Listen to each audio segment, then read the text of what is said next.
So that was the Duum lyrical etude in A flat major. Both of these etudes, both the technical and the lyrical, present the challenge of either 4 flats or 4 sharps. These are not particularly friendly keys for trumpet players, and A flat in particular is not very friendly. If you put out a tuner, you'll notice your A flats are probably flat, particularly a low A flat is going to be pretty low and pretty flat.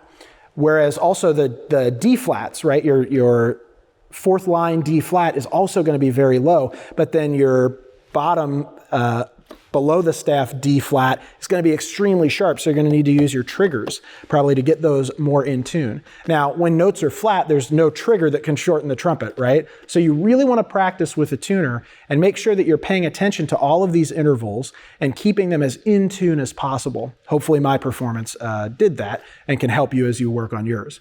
The next thing I noticed about this etude is that it says adagio cantabile. As soon as I see the word cantabile, which translates to singingly, I immediately know that tempo gets to flux a little bit.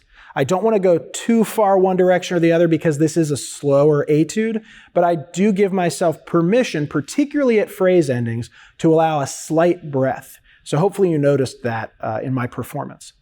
The next thing I want to talk about is some of these grace notes. Do they come before the beat? Do they come on the beat?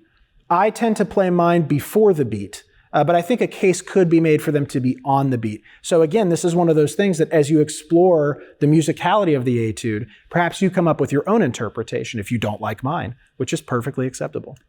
The last thing I want to point out is about 3/4 of the way down the page, you'll see a pianissimo and then an a tempo marking. And at that a tempo marking, you start to get subdivisions of the quarter note in either triplets or eighth notes. We want to make distinctions between those, right? The quarter note, eighth note triplet is not the same as 2 eighth notes.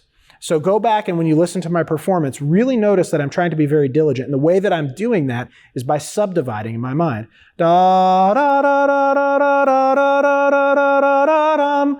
Da da da da da da da da da da da da da da. Okay, so you hear that I'm subdividing. Now, I didn't articulate that way when I performed, but I'm subdividing in my mind's ear when I get to that section to make sure that I'm not playing those quarter note, eighth note triplets with the wrong sense of time.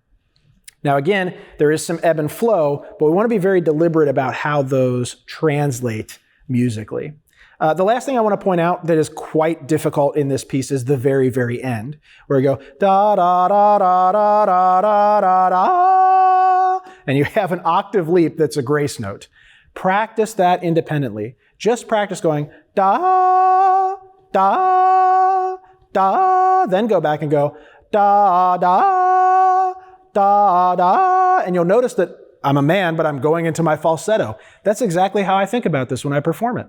And that allows that note to just pop, that upper octave to pop right out. So again, hopefully all of these things help you in your practice. And if you do have any questions, please again, feel free to email me. It's siereveld@ulm.edu. Best of luck as you prepare for the Louisiana All-State.